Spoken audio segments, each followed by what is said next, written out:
that. When I got in this business, guys, I really didn't focus too much on knowing the contracts or disclosures. I knew that was going to be something that will come naturally later. I focused on lead generation every day. That was my goal, 8 hours a day, 5 or 6 days a week. I think I've met so many real estate agents that really focus on rewriting the contract or really get to know the disclosures so they feel comfortable and confident when they deliver to their client. For me, I was the opposite. I just went to JT, my manager, who's also the founders of Intero. He's also my accountability partner. You know, I used to go with him to all those questions I couldn't answer on the contract, but he loved me because I was always working deals. You know what I mean? One thing I want to tell you guys, for me, there's Mike Ferry, Tom Ferry. There's great organizations out there that will give you accountability. You got great managers here that will help you. JT is my manager and founder. He's been my coach. He's my partner, and I've been going to his house for 8 years, 3 days a week or 2 days a week.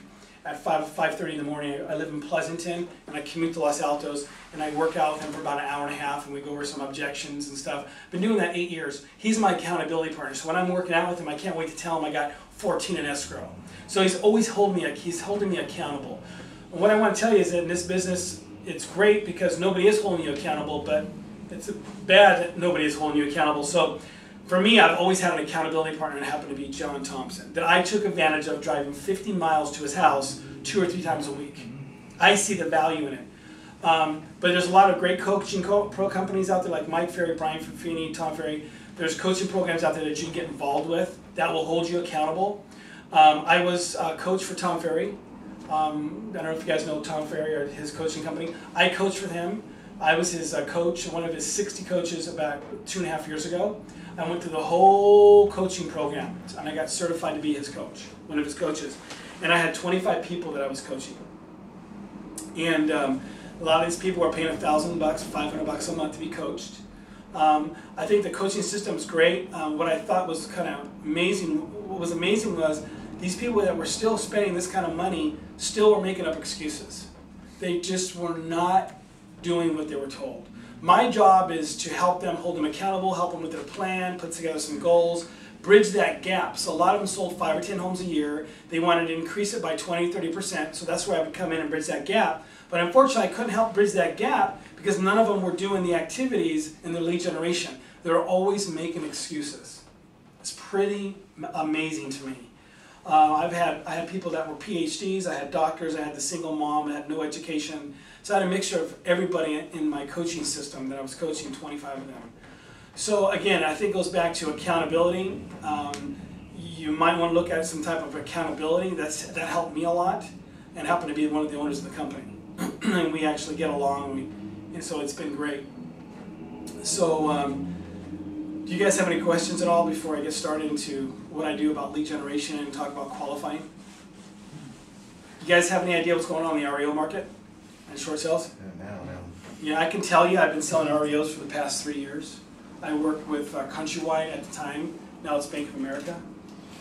So I've been doing a lot of REOs, and I have a lot of insight to what's happening. There is a lot of shadow inventory that's coming. I'm finally starting to get a lot of assets right now. A lot of the assets that people that I talk to at Bank of America are telling me that they're starting to get busy.